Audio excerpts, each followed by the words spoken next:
folks, it's Jerilyn here at West Lebanon Feed and Supply, and it's January, and of course we're all thinking about our gardens, and we're looking through seed catalogs and dreaming about getting out in the garden. And one of the things that you can do to actually give yourself a little jump start is to do some winter sowing. So winter sowing is not only easy, fun, and it just really actually creates a stronger seedling. So what we're going to do today is I've kind of prepped things, but I'm just going to quickly go through the steps, and then I put them outside and I let them do their thing. So the first step is picking the seeds that you want to use. You want to pick seeds that are cold tolerant, seeds that need a stratification, a cold period before they can start to bud, sprout. I like to do vegetables that I like to get into the garden right away before we've got our white moths, before we got our broccoli, the caterpillars, all of those insects that just love all of those brassicas, and I hate sharing them. Right? So the nice thing about the winter sowing is you actually are going to put the jug outside. It's going to go through all the stages that it would go through if it was out in nature all on its own. So basically, you're going to plant it. We moisten the soil just a little bit so that you can make a meatball without it falling apart. We're going to fill our jug just a couple of inches. And what kind of containers can you use? I know people who grow them in the clear plastic takeout containers. Milk jugs work great. I just happen to have a cranberry juice bottle that I use. And you're going to fill it so that it's got maybe 3 or 4 inches of soil. And I wasn't thinking, now I'm going to put this dirty thing on the table, right? Sorry about that.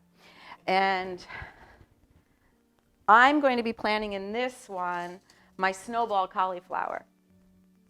So what I end up doing is I just make a little spot. I don't go too deep with the seed.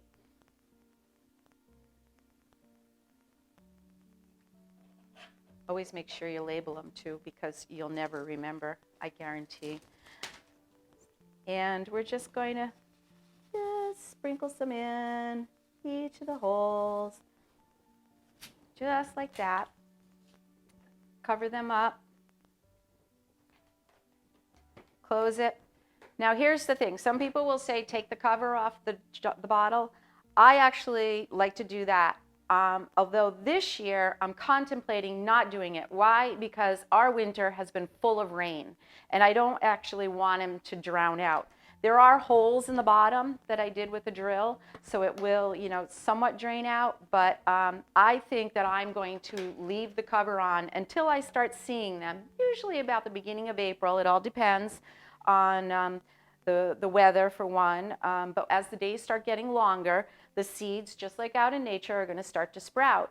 And the great thing about this is there's no hardening off period, right? So when you start your seeds indoors, you kind of have to babysitting them. You put them out for a little bit and bring them in. If you leave them out too long and they get too much sun, you might lose your whole flat, right?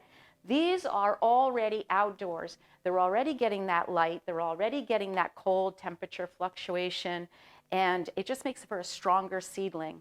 I know people who do like 50 jugs out in their backyard. It's really fun to watch the snow kind of build up on them and the designs that they can make. But so basically, this is like a mini greenhouse.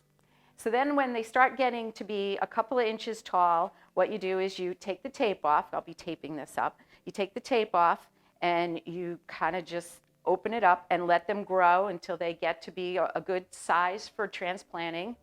Depending on what it is. With the cauliflower, I usually will go 5 or 6 inches.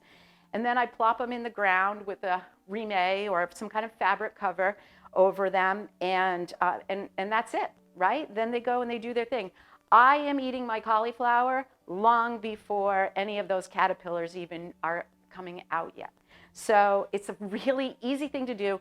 great thing to do in January when you're really just itching to get your hands in that soil. Just come in. I recommend using an all-purpose soil, not a seed starting. A seed starting is a little too light. You want it to be a little bit heavier because you want it to hold the moisture. So the Espoma, the Fox Farm, any of those are really a great soil to use for those. Some of the other seeds that I like to start with are Brussels sprouts, also a great one to do with. Broccoli, just like cauliflower, and cabbage. So that's great. And if you're looking just to do flowers, here's a few. The bachelor's button is another one. The alyssum and also lupins, right? Lupins. Everybody loves a blooming lupin. Now, the thing to keep in mind is you want to stick with the things that are cold tolerant. That's the trick, okay? You don't want to use like things that are fragile, things that aren't acclimated to our zones, depending on where you are, zone 4, I'm a zone 3. So you want to stick to flowers that are going to be more suitable for that zone. And as always, if you have any kind of questions, come on in, ask me. You know I love to talk plants. All right, folks, thanks for tuning in. Have a wonderful day and be safe.